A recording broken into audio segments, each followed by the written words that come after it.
दोस्तों, क्या आपको मालूम है कि दुनिया की बड़ी बड़ी कंपनीज चुपचाप कई बिलियन डॉलर्स इन्वेस्ट कर रही हैं एक ऐसे नए एसेट में जो पूरी दुनिया के फाइनेंशियल सिस्टम को हमेशा के लिए बदल सकता है। सरप्राइजिंगली ये एसेट ना तो गोल्ड है, ना स्टॉक्स और ना ही बॉन्ड्स। ये है बिटकॉइन, तेजी से फैलती हुई डिजिटल करेंसी जिसमें दुनिया की कुछ सबसे बड़ी कंपनीज कई बिलियन डॉलर्स इन्वेस्ट कर रही हैं। जब दुनिया महंगाई और पुराने कैश रिजर्व की गिरती कीमतों से जूझ रही है, वहीं बिटकॉइन एक भरोसेमंद स्टोर ऑफ वैल्यू और महंगाई से सुरक्षा के रूप में सामने आया है। पिछले 10 सालों में डिजिटल एसेट्स की कीमतें कुछ बिलियन डॉलर्स से ट्रिलियन डॉलर्स तक बढ़ गई हैं और इस तरह क्रिप्टो करेंसी के मार्केट में 10,000% की बढ़ोतरी हुई है। लेकिन इस सारे डिजिटल रिवॉल्यूशन के दौरान एक नाम उभर कर सामने आता है, एक ऐसे विजनरी एंटरप्रेन्योर का जो क्रिप्टो करेंसी की दुनिया में सबसे ज्यादा इन्फ्लुएंशियल बन गए हैं। मिलिए माइकल सेलर से, जो माइक्रो स्ट्रेटजी के चीफ एग्जीक्यूटिव ऑफिसर हैं और डिजिटल फाइनेंस की दुनिया में एक प्रोमिनेंट पर्सनालिटी हैं। उन्होंने बिटकॉइन में $250 मिलियन इन्वेस्ट किए हैं, जो क्रिप्टो करेंसी की दुनिया में एक नई शुरुआत है। लेकिन कौन है ये माइकल सेलर और क्या बिटकॉइन बढ़ती महंगाई को रोकने में कामयाब हो सकता है? इस वीडियो डॉक्यूमेंट्री में हम माइकल सेलर और उनके क्रिप्टो इंडस्ट्री पर पड़े इम्पैक्ट के बारे में जानेंगे। साथ ही माइक्रो स्ट्रेटजी के बिटकॉइंस होल्डिंग्स को समझते हुए ये भी जानने की कोशिश करेंगे कि कैसे उनके ये इन्वेस्टमेंट प्लान्स दूसरी कंपनीज को भी बिटकॉइन में इन्वेस्ट करने के लिए इन्फ्लुएंस कर रहे हैं। लेकिन इस टॉपिक को शुरू करने से पहले हम आपके लिए एक एक्साइटिंग क्विज चैलेंज सेगमेंट भी लाए हैं जो इस वीडियो के बीच में होगा। तो चलिए शुरू करते हैं। माइकल सेलर का जन्म 1965 में लिंकन, नेब्रास्का में हुआ था। साइंस और आसपास की दुनिया के लिए उनकी गहरी दिलचस्पी के साथ साथ वो बड़े हुए। छोटी सी उम्र में ही उन्होंने प्रोग्रामिंग लैंग्वेजेस सीखी और कंप्यूटर्स में उनकी रुचि बढ़ती गई। वो कंप्यूटर साइंसेस पढ़ने के लिए MIT पहुंचे, जहां उन्होंने डेटा एनालिटिक्स और डेटाबेस मैनेजमेंट के बारे में सीखा। 1980 के दौरान उन्होंने एक मल्टीनेशनल कॉन्ग्लोमरेट डुपॉन्ट के साथ काम किया, जहां उन्होंने बिजनेस इंटेलिजेंस और डेटा एनालिसिस में महारत हासिल की। 1989 में सेलर ने माइक्रो स्ट्रेटजी की नींव रखी और बिजनेस इंटेलिजेंस और एनालिटिक्स सॉफ्टवेयर्स बनाने शुरू किए। बहुत जल्द ये कंपनी डेटा एनालिटिक्स की दुनिया में लीडर के रूप में उभरी और 1998 में नैस्डैक में लिस्ट हुई। ईयर 2000 में जब .com बबल बर्स्ट हुआ, कई टेक्नोलॉजी कंपनीज के साथ साथ माइक्रो स्ट्रेटजी के स्टॉक प्राइसेस भी क्रैश हो गए। SEC ने कंपनी में अकाउंटिंग गड़बड़ियों की पॉसिबिलिटीज पर गहरी छानबीन की और उन्हें अपने पिछले 3 सालों के फाइनेंशियल रिकॉर्ड्स दिखाने पर मजबूर किया। माइक्रो स्ट्रेटजी इस अकाउंटिंग स्कैंडल से जूझती रही और उसे मार्केट में गहरा नुकसान उठाना पड़ा। इसके बाद नैस्डैक स्टॉक मार्केट में माइक्रो स्ट्रेटजी के शेयर्स $140 से $86 तक गिर गए।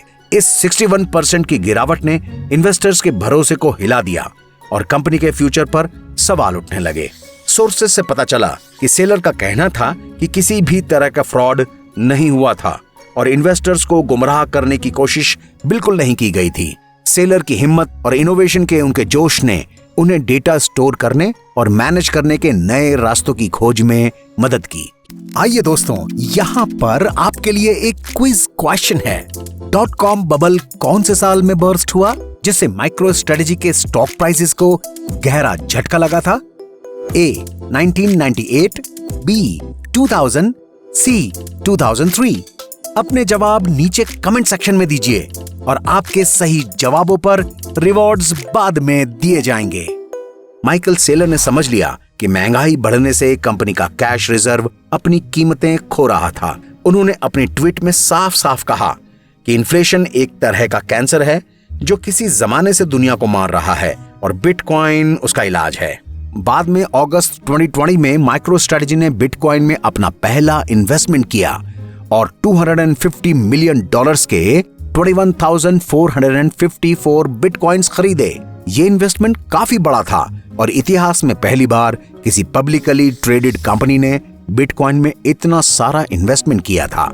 दिसंबर 2020 तक कंपनी $1 बिलियन बिटकॉइन में इन्वेस्ट कर चुकी थी और उनकी होल्डिंग्स की कीमत $3 बिलियन तक हो चुकी थी। हालांकि क्रिप्टो करेंसी मार्केट भी बियरिश सेंटिमेंट के चलते कई बार नीचे गिरता है। 2020 में कंपनी ने $284 मिलियन का और 2021 में $378 मिलियन का घाटा उठाया। इन नुकसानों के बावजूद सेलर को भरोसा था कि बिटकॉइन की कीमतें बढ़ती ही जाएंगी और इसलिए उन्होंने बीटीसी खरीदना जारी रखा। जून 29 को उन्होंने अपने ट्वीट में बताया कि कंपनी ने $20,000 पर कॉइन की कीमत से $10 मिलियन के 480 बिटकॉइंस खरीदे हैं। तब से माइक्रोस्ट्रेटजी और बिटकॉइंस खरीदती जा रही है और अप्रैल 2023 तक उनके पास 1,40,000 बीटीसी जमा हो चुके हैं, जो कि $29,803 के एक बीटीसी की रेट से $4.17 बिलियन के होते हैं। इस इन्वेस्टमेंट ने कंपनी के फाइनेंशियल स्टेटमेंट को बढ़ावा दिया, जिससे कई नए इन्वेस्टर्स जुड़ने के साथ साथ इनके स्टॉक प्राइसेस भी तेजी से बढ़ने लगे। सेलर ने महंगाई को रोकने के लिए बिटकॉइन को सही स्टोर ऑफ वैल्यू के रूप में पहचाना। उनका मानना है कि कैश के बदले बिटकॉइन एक बेहतर इन्वेस्टमेंट है। वो मानते हैं कि बिटकॉइन ट्रेडिशनल करेंसी को रिप्लेस कर सकता है और बिटकॉइन बेस्ड फाइनेंशियल सिस्टम बनाया जा सकता है। सेलर अपनी किताब द बिटकॉइन स्टैंडर्ड में और educational resources bitcoin for everybody में बिटकॉइन को खुलकर सपोर्ट करते हैं। उनसे इन्फ्लुएंस्ड होकर कई कंपनीज और लोग माइक्रो स्ट्रेटजी की स्ट्रेटजी अपनाकर बिटकॉइन में इन्वेस्टमेंट कर रहे हैं। माना जा रहा है कि माइक्रो स्ट्रेटजी की क्रिप्टो करेंसी मार्केट में जीत ने टेस्ला को भी इन्फ्लुएंस किया है, जिससे उन्होंने फरवरी 2021 में $1.5 बिलियन बिटकॉइन में इन्वेस्ट करने का फैसला लिया और इस तरह बढ़ती हुई स्टोर ऑफ वैल्यू के साथ बिटकॉइन की पॉपुलैरिटी एक एसेट क्लास के तौर पर बढ़ती जा रही है। माइक्रो स्ट्रेटजी के लॉन्ग टर्म विजन से पता चलता है कि उन्हें बिटकॉइन के फ्यूचर पोटेंशियल पर पूरा भरोसा है। और दोस्तों, अब आखिरी क्विज क्वेश्चन, माइक्रो स्ट्रेटजी की सक्सेस से इंस्पायर होकर कौन सी कंपनी ने बिटकॉइन में $1.5 बिलियन इन्वेस्ट कर दिए? ए, एप्पल इनकॉर्पोरेशन, बी, टेस्ला, सी, माइक्रोसॉफ्ट कॉर्पोरेशन। अपने जवाब नीचे कमेंट सेक्शन में बताएं।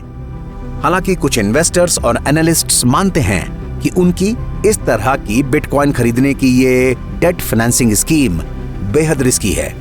इस सोच के जवाब में सेलर ने बताया कि माइक्रो स्ट्रेटजी का ये डेट टेकिंग डिसीजन उनके कैश रिजर्व को इन्फ्लेशन से बचाने के लिए लिया गया है। Buying Bitcoin with our cash flows, and we've got a very profitable enterprise software business. So as we generate more cash, we buy Bitcoin. We've also bought Bitcoin through equity issuance as employees generate stock option revenues. We bought Bitcoin with convertible debt, with senior secured debt, and we have $1 billion shelf registration. And to the extent that we see any of those opportunities as accretive to our shareholders. उनका मानना है कि cash को bitcoin में convert कर देना safe है और इससे बेहतर लॉन्ग टर्म फायदे होंगे। कुछ स्केप्टिक्स का कहना है कि माइक्रो स्ट्रेटजी बिटकॉइंस खरीदने की बात कहकर मार्केट को गुमराह कर सकती है। इस पर माइकल सेलर ने एश्योर किया कि माइक्रो स्ट्रेटजी की बिटकॉइन परचेज पूरी तरह से नियमों के साथ होगी और पूरी तरह से ट्रांसपेरेंट होगी। उन्होंने बताया कि वो ऐसा इन्वेस्टर्स और स्टॉक होल्डर्स के भरोसे और फायदे के लिए करते हैं।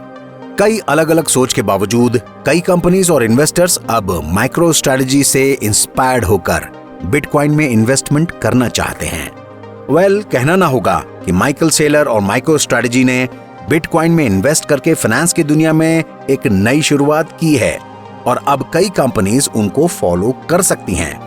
उनकी ये दूर की सोच बिटकॉइन के एरा को बना सकती है और फ्यूचर की वेल्थ को सिक्योर कर सकती है।